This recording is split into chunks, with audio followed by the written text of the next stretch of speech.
দেখুন আরএস পর্চা আছে, কেবি পর্চা আছে, কিন্তু এলআর পর্চা নেই। অর্থাৎ আরএস বা কেবিতে যেসব প্লট নম্বর বা দাগ নম্বরগুলো রয়েছে সেই দাগ নম্বরগুলো অনলাইনের মাধ্যমে অর্থাৎ বাংলা ভূমি থেকে যখন সার্চ করা হচ্ছে তখন রেকর্ড নট ফাউন্ড দেখা যাচ্ছে। অর্থাৎ সেগুলো এলআরে কিন্তু এখনো তোলা হয়নি। যাই হোক, কোনো কারণবশত সেই সকল দাগ নম্বরগুলো বা প্লট নম্বরগুলো মিস্টেক হয়েছে এলআরে কম্পিউটারাইজ করার ক্ষেত্রে।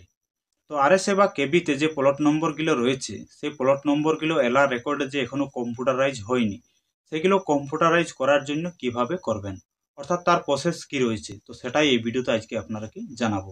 তো অবশ্যই সম্পূর্ণ ভিডিওটি দেখে যাবেন। চ্যানেলে নতুন হয়ে থাকলে অবশ্যই চ্যানেলটিকে সাবস্ক্রাইব করে রাখবেন। তো দেখুন, আমাদের দেশে 4 ধরনের রেকর্ডীয় জরিপ বা খতিয়ান রয়েছে। প্রথম হচ্ছে সিএস, তারপরে হচ্ছে আরএস, তারপর আসে কেবি, এবং বর্তমানে যেটা চলমান রয়েছে সেটা হচ্ছে এলআর। তো সিএস এর পুরো নাম হচ্ছে ক্যাডাস্ট্রিয়াল সার্ভে, যেটা হচ্ছে আমাদের দেশের সর্বপ্রথম রেকর্ডীয় জরিপ খতিয়ান। তারপর আসে আরএস, আরএস এর পুরো নাম হচ্ছে রেভিশনাল সেটেলমেন্ট। তারপর আরএস এর পরে ওই কেবি, অর্থাৎ কেবির পুরো নাম হচ্ছে খানাপুরি বুজারত। তারপর কেবির পরে যেটা বর্তমানে চলমান রয়েছে সেটা হচ্ছে ল্যান্ড রেফারেন্স বা এলআর রেকর্ড। অর্থাৎ আমরা বর্তমানে যে সকল কাজগুলো করে থাকি, অর্থাৎ কম্পিউটারে বা বাংলা ভূমি থেকে যেসব রেকর্ডগুলো আমরা সার্চ করি সেগুলো হচ্ছে এলআর রেকর্ড। তো কোনো কারণবশত যদি এলআর রেকর্ডে আপনাদের কোনো দাগ নম্বর বা কোনো জমি না তোলা হয়, অর্থাৎ আপনার কাছে আরএস পর্চাও রয়েছে, কেবি পর্চাও রয়েছে, এবং বর্তমান এলআর রেকর্ডে সেই প্লটগুলো সার্চ করলে রেকর্ড নট ফাউন্ড আসে। হয়তো আরএস পর্চা বা আরএস খতিয়ানে আপনাদের বংশের কারো নাম থাকবে, হয় আপনার দাদুর নাম থাকবে, না হয় দাদুর বাবার নাম থাকবে, এবং কেবিতে থাকবে আপনাদের বাবার নাম বা দাদুর নাম, এবং সে অনুযায়ী আপনারা সেই জমিতে দীর্ঘদিন ধরে চাষবাস বা ভোগ দখল করে আসছেন, কিন্তু এলআর রেকর্ডে সেই তথ্যটি সার্চ করলে আসে না।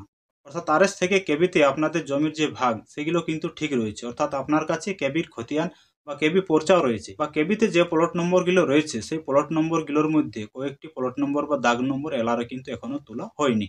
তাহলে সেই সকল প্লটগুলো, অর্থাৎ যে প্লটগুলো কেবিতে রয়েছে কিন্তু এলআর এখনো তোলা হয়নি, সেই সকল প্লটগুলো এলআরে কিভাবে তুলবেন বা কম্পিউটারাইজ করার জন্য যে আবেদন বিএলআর অফিসে করতে হয় সেই আবেদনটি কিভাবে করবেন, তো তার জন্য সর্বপ্রথম আপনাকে সেই সকল ডকুমেন্টসগুলো সংগ্রহ করতে হবে।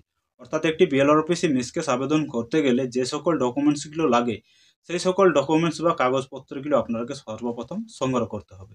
তো দেখুন, সেই প্লটের বা সেই দাগের যদি আরএস খতিয়ান বা আরএস পর্চাটা না থাকে তাহলে সেটা আপনাকে সর্বপ্রথম বিএলআর অফিস থেকে বের করতে হবে। যদি কেবি খতিয়ানটি থাকে তাহলে সেক্ষেত্রে অবশ্যই সেই পর্চাটাও আপনাকে দিতে হবে। আর যদি কেবি খতিয়ানটি না থাকে তাহলেও কিন্তু কোনো সমস্যা নেই, আপনার আরএস দিয়ে আপনি আবেদনটি করতে পারবেন। এরপর আপনি কি করবেন না, আরএস এ যে ব্যক্তির নাম রয়েছে, অর্থাৎ আরএস এ আপনার দাদুর নাম থাকতে পারে বা তার বাবার নাম থাকতে পারে, অর্থাৎ দাদুর বাবার নাম থাকতে পারে। তাহলে আপনার কি করবেন, সেই আরএস পর্চা অনুযায়ী আপনারা বর্তমানে কতজন জীবিত রয়েছে সে অনুযায়ী, অর্থাৎ আরএস অনুযায়ী আপনার একটি বংশপঞ্জিকা বানাবেন। অর্থাৎ বর্তমানে আপনার কতজন ওয়ারিশ রয়েছেন বা কারা জীবিত রয়েছেন সে অনুযায়ী একটি বংশপঞ্জিকাও সে আবেদনের সাথে আপনাকে দিতে হবে। এবং যে ব্যক্তি আবেদন করবেন সেই ব্যক্তির আধার কার্ড, ভোটার কার্ডও সেই আবেদনের সাথে আপনাকে দিতে হবে। তারপর আপনারা কি করবেন না, একটি ডেমি পেপার অথবা A4 সাইজের সাদা পেজের উপর আপনাকে একটি লিখিত আবেদন করতে হবে। অর্থাৎ আপনার যে পুরো সমস্যা সেই সমস্যাটা লিখিত আবেদনটা দিয়ে বিএলআর অফিসে জমা করতে হবে। তো বিএলআর অফিসের যে লিখিত আবেদনটি করতে হয় সেই আবেদনের ভিডিও চ্যানেলে অনেক রয়েছে, তো তাই সেই প্রসেসটি বা সেই লিখিত আবেদনটি কিভাবে করতে হয় সেটা এই ভিডিওতে আজ জানাচ্ছি না। তবে যে মূল বিষয়টি লিখবেন সেটা হচ্ছে যে আরএস রেকর্ড অনুযায়ী আমরা বর্তমানে সেই সব জমিগুলোতে চাষবাস বা ভোগ দখল করে আসছি, সেই আরএস খতিয়ান নম্বর, প্লট নম্বর বা দাগ নম্বরগুলো উল্লেখ করবেন। যদি কেবি খতিয়ান থাকে তাহলে কেবি খতিয়ান যে খতিয়ান নম্বরটি থাকবে বা যে এলআর হালদাগ নম্বর কেবিতে থাকবে সেইগুলো আপনার সেই আবেদনটাতে উল্লেখ করতে হবে। মূল যে বিষয়টি লিখবেন যে আরএস পর্চা বা আরএস খতিয়ান অনুযায়ী বর্তমানে আমরা এত বছর থেকে ভোগ দখল বা চাষবাস করে আসছি, কিন্তু এই এত নম্বর প্লটটি এখনো এলআর রেকর্ডে তোলা হয়নি। যাহাতে এই প্লট নম্বরগুলো এলআর রেকর্ডে বা কম্পিউটারাইজ করা হয় তাহার সুবিহিত ব্যবস্থা দানে মর্জি হন। তো এই মূল বিষয়টি আপনাকে সেই আবেদনটাতে লিখতে হবে, এবং সেই আবেদনের সাথে কি কি ডকুমেন্টস দিচ্ছেন সেটাও আপনাকে উল্লেখ করতে হবে। তো সম্পূর্ণ আবেদনটি লেখার পর সেই আবেদনের উপরে একটি আপনাকে 10 টাকার কোড ফি দিতে হবে, এবং আবেদনের সাথে যেটা আপনাকে জানালাম আরএস পর্চার জেরক্স কপি, কেবি থাকলে কেবির জেরক্স কপি, এবং আবেদনকারী আধার কার্ড এবং ভোটার কার্ড সেই আবেদনের সাথে আপনাকে দিতে হবে। এবং যে আবেদনটি আপনারা লিখবেন সেই আবেদনটা কোড ফি দেওয়ার পর এক কপি জেরক্স করবেন। তারপর আপনার বিএলআর অফিসের যে রিসিভ সেকশন রয়েছে সেখানে গিয়ে জমা করবেন। জমা করলে আপনারা যে একটি জেরক্স করবেন সেই জেরক্স কপিটাতে সেখানকার আধিকারিক আপনারাকে রিসিভ করে দেবেন, অর্থাৎ আপনার যে জেরক্স কপিটা থাকবে সেই জেরক্স কপি সেখানকার আধিকারিক রিসিভ করে দেবেন। রিসিভ কপিটি পাওয়ার পর অবশ্যই আপনারাকে সেটা যত্ন করে রাখতে হবে, কারণ এই রিসিভ কপির মাধ্যমে পরবর্তী যে প্রসেস রয়েছে সেই প্রসেসে আপনারাকে এগোতে হবে। তো সেই রিসিভ কপি পাওয়ার পর বাড়িতে যে ভালোভাবে রাখবেন তা নয়, সেই রিসিভ কপি নিয়ে অফিসে আপনারাকে নিয়মিত বা মাঝে মধ্যে যোগাযোগ করতে হবে। অফিসে মাঝে মধ্যে যোগাযোগ করলে আপনার সেই অ্যাপ্লিকেশনে একটি ডকেট নম্বর দেওয়া হবে, অর্থাৎ মিউটেশন বা কনভার্সনে যে কেস নম্বর দেওয়া হয় সেই একইভাবে মিস কেসের ক্ষেত্রে একটি ডকেট নম্বর দেওয়া হয়। ডকেট নম্বর দেওয়ার পর আপনার কেসটা পাঠিয়ে দেওয়া হবে আপনাদের বিএলআরও টেবিলে। মূলত একটি মিস কেস বিএলআর অফিসে বিএলআরও সাহেবই করে থাকেন। তারপর বিএলআরও সাহেব সেই ডকেট নম্বর অনুযায়ী একটি হেয়ারিং বা শুনানি তারিখে ডেট ঘোষণা করবেন এবং সেই ডেটে আপনার সমস্ত ডকুমেন্টস নিয়ে সেই অফিসে যেতে হবে।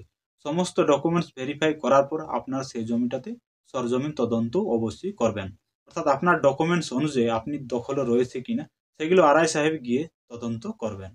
তারপর আরআই সাহেব একটি আরআই রিপোর্ট বা সরজমিন তদন্ত লিখবেন এবং সেই রিপোর্টটি বিএলআর সাহেবকে পাঠিয়ে দিবেন। তারপর বিএলআর সাহেব কি করবেন, আপনার কেসটাকে জেলা অফিসে অর্থাৎ ডিএলআর সাহেবকে পাঠিয়ে দিবেন। এবং এক্ষেত্রে পাঠানোর যে প্রসেসটা রয়েছে, চাইলে আপনি সরাসরি ডিএলআর অফিস থেকে সে পারমিশনটা নিয়ে আসতে পারেন, অথবা বিএলআর সাহেব অফিসিয়ালি ভাবেও সেই অর্ডারটা ডিএলআর থেকে বিএলআর সাহেব নিতে পারেন। তো তার জন্য আপনি কি করবেন, নিজে ডিএলআর অফিসে গিয়ে যোগাযোগ করবেন, অর্থাৎ সেখান থেকে অর্ডারটি নিয়ে এলে পরবর্তী যে প্রসেস অর্থাৎ বিএলআর সাহেব আপনার সেই কাজটি অর্থাৎ আপনার যে কম্পিউটারাইজ করার যে প্রসেস সেটা বিএলআর সাহেব নিজে করবেন। আর যদি অফিসিয়ালি ভাবে সেই অর্ডারটি বিএলআর সাহেবকে নিতে হয় তাহলে কিন্তু অনেক সময় লেগে যায়। আপনি যদি ডিএলআর অফিসে নিজে যোগাযোগ করেন তাহলে অর্ডারটি খুব তাড়াতাড়ি কিন্তু আপনি পেয়ে যাবেন। কিন্তু এমন নয় যে আপনার কেসটা 1 মাস 1.5 মাসের মধ্যে সমাধান হয়ে যাবে। এই ধরনের সমস্যার সমাধান করতে গেলে অনেক সময় কিন্তু লেগে যায়। প্রত্যেকটি তথ্য বিএলআর অফিস কিন্তু যাচাই করবে যে কেন আপনার সেই দাগ নম্বর বা প্লট নম্বরগুলো কম্পিউটারাইজ হয়নি, তার পেছনে কি রহস্য রয়েছে বা কি কি কারণ রয়েছে, এগুলো অবশ্যই বিএলআর সাহেব কিন্তু তদন্ত করবেন। তো তাই এই ধরনের সমস্যার বা এই ধরনের মিসকেস করতে গেলে সময় কিন্তু অনেক লেগে যাবে। এমন নয় যে 1 মাস বা 2 মাসের মধ্যে সমাধান হয়ে যাবে, তা কিন্তু সম্ভব নয়। এই ধরনের মিসকেস বা এই ধরনের সমাধান হতে অনেক কিন্তু সময় লাগবে, এটা কিন্তু মনে রাখবেন। 2 মাস বা 3 মাসে হবে না, 1 বছর 2 বছর বা 3 বছরও লেগে যেতে পারে। তবে সেটা অনেকটাই নির্ভর করে আপনার উপরে। আপনাকে সেই কেসের উপর ইন্টারেস্ট জাগাতে হবে, আপনাকে অফিসে নিয়মিত যোগাযোগ করতে হবে। এমন নয় যে আবেদন করার পর রিসিভ কপি নিয়ে বাড়িতে বসে থাকবেন, তাহলে কিন্তু এই ধরনের সমস্যার সমাধান কোনোদিনও হবে না। তো আরএস থেকে এলআর বা কেবি থেকে এলআর কম্পিউটারাইজ করার যে প্রসেসটি আশা করি মোটামুটি আপনারা বুঝতে পেরেছেন। সমস্যা থাকলে অবশ্যই মতামত কমেন্ট সেকশনে কমেন্ট করে জানাবেন। ভিডিও ভালো লাগলে একটি লাইক করবেন, চ্যানেলে নতুন হয়ে থাকলে। পরবর্তী ধরনের জমি সংক্রান্ত ভিডিও দেখার জন্য অবশ্যই চ্যানেলটিকে সাবস্ক্রাইব করে রাখবেন।